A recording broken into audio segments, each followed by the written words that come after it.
Unprecedented growth, billion-dollar team valuations, a bigger-than-ever calendar, increasingly potent star power. The good times are rolling in for Formula 1. But one of the 10 teams is in serious danger of missing the party, and that is Haas. What is, unless Michael Andretti's operation is finally allowed in, F1's only American-owned team should be perfectly placed. In some ways it is, but there's a serious danger that underinvestment means that it won't realise its competitive and financial potential. Haas struggled badly on track in 2023 and slumped to last in the Constructors' Championship for the second time in its short history. But that underperformance is just a small part of the equation, to the point where it's almost a red herring. Looking at the bigger picture, Haas simply lacks the investment needed to make the most of the remarkable opportunity presented by the favourable financial conditions of F1. The Haas team is still worth big money, thanks to it being one of only 10 teams in F1. That means there's no lack of potential buyers and investors. Forbes estimated the value of the team at $780 million in July 2023. That makes it the 9th lowest valued team behind only Williams. And given Williams has more comprehensive facilities, it's questionable whether Haas really is more valuable. The high valuations are down to a confluence of influences. The massive spike of interest in F1, fueled by the Netflix Drive to Survive effect and the massive reach of the phenomenal 2021 World Championship fights, are big factors. The introduction of the cost cap was also crucial. This was brought in 2021 and currently sets a baseline figure of $135 million operational expenditure for the teams for the season. That not only means the level of funding needed for the running budgets is lower, but also prevents unlimited spending. So if you max out your running budget and the capital expenditure that is also controlled by the cost cap, you know you won't simply be blown out of the water by the investment of others. That means spending on your team is no longer about simply flinging your cash into a bottomless pit, as it was a few years ago. Then there's the Concord Agreement signed in 2020 that means the big slice of F1's revenue that's split between the teams is shared more equitably. There's still around $10 million increase for each position in the Constructors' Championship, but there's far more there than there used to be for the smaller teams. These conditions should be perfect for Haas, and it's a minor miracle it's around at all to benefit from them. Before those changes were made, Haas was potentially facing closure amid Gene Haas's dwindling interest, thanks to the vast sums of money needing to be spent and the lack of sponsor interest and return. However, the team battled on through the dramatic economic impacts of the COVID-19 pandemic that led to its funding drying up. It's no exaggeration to say that Haas was on the brink of closure. As Gene Haas said ahead of the 2020 season, if we have another bad year, then it would not be that favourable to continue in F1. And he said that before COVID hit. Enough cash was found to weather the storm, which included signing Nikita Mazepin and his Uralkali backing, and Haas survived to this new land of plenty. The 2021 season was written off, while the team focused on its 2022 car and built up a new design facility based in Maranello. And it had a strong start to the new regulations as a result, with Kevin Magnussen finishing 5th in the Bahrain Grand Prix in 2022. Then, things started to go wrong. Haas did reasonably well in 2022, even though it couldn't maintain its early season form. It finished 8th in the championship, having struggled to match the development rate of its rivals, while Magnussen officially took pole position for the Brazilian Grand Prix by topping qualifying. This year, Haas produced a car that was relatively quick over a single lap. It reached Q3 on 11 occasions, and Nico Hülkenberg even set the second fastest time in qualifying in the wet in Canada. But in races, the car did not go so well. It worked its tyres too hard and suffered from accelerated degradation, meaning the Haas VF23 was only rarely a point scorer. In fact, it scored points just 4 times in a Grand Prix, on top of Hülkenberg's 6th in the Austria Sprint. As Hülkenberg said during the Abu Dhabi weekend, Haas didn't develop well during the year. That's something he rightly says must change. But the problem wasn't a lack of budget. That was in place. It's just that there is no point in manufacturing upgrades if you aren't making progress in the wind tunnel.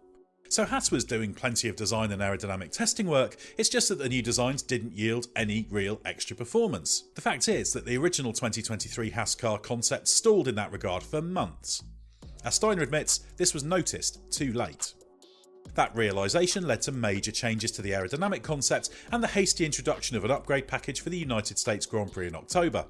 It was hoped that might transform the team's fortunes, but it didn't, as the same tyre degradation problems struck. The car was inferior in the high-speed corners, but had some improved characteristics in the slower turns, or at least it did, according to Kevin Magnussen, who preferred the corner entry behaviour of the new version. However, for the final couple of weekends, Haas split its packages, with Hülkenberg using the old car and Magnussen the new.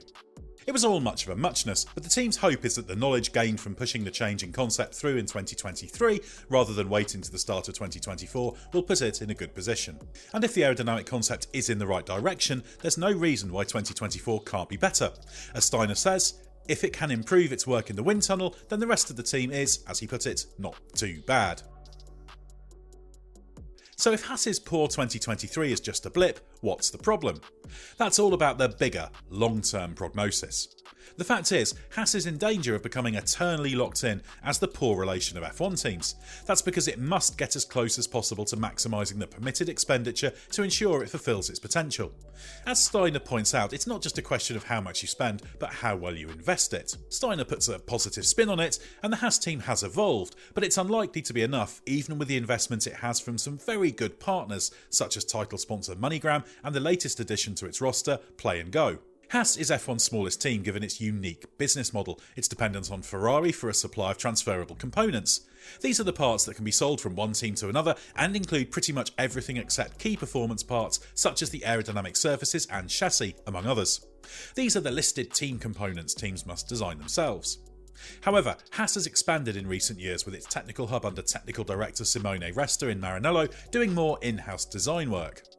This reduces its dependence on Italian chassis maker Dallara, which remains a key partner. While Haas shouldn't simply tear up this model, given it would require vast expenditure to evolve to do everything in-house, it needs to further develop.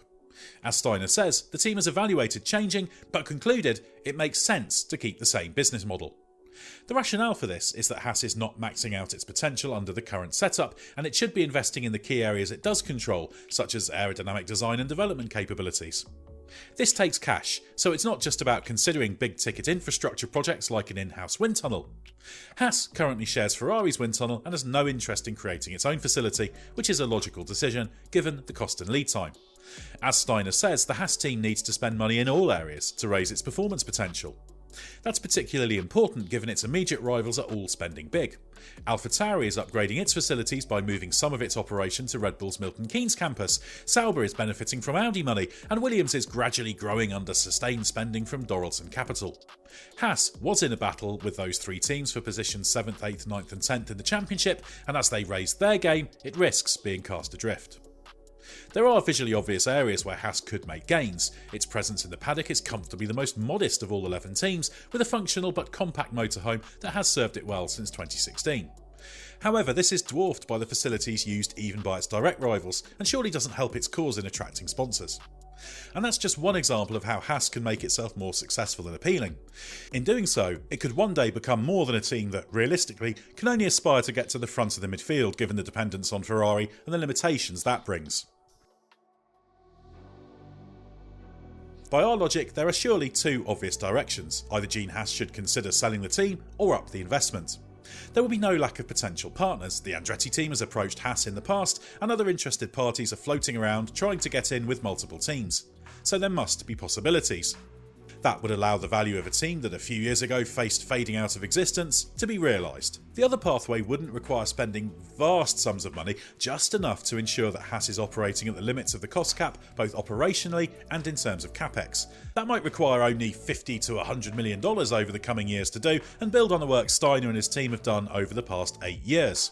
And we say only, because while that's a vast sum of money, when you're talking about an asset that's worth many hundreds of millions and could be worth $1 billion or more, it could yield a big return. Either pathway could realise the potential of this team, which has done a remarkable job to establish itself in F1 and have the success it has. Now, it's surely time to capitalise on that. If not, it would be a terrible waste of a fantastic opportunity, not just for Haas to be a solidly valuable F1 team, but perhaps also one that enjoys more on-track success. Then it could itself benefit from $1 billion+ valuation and better results.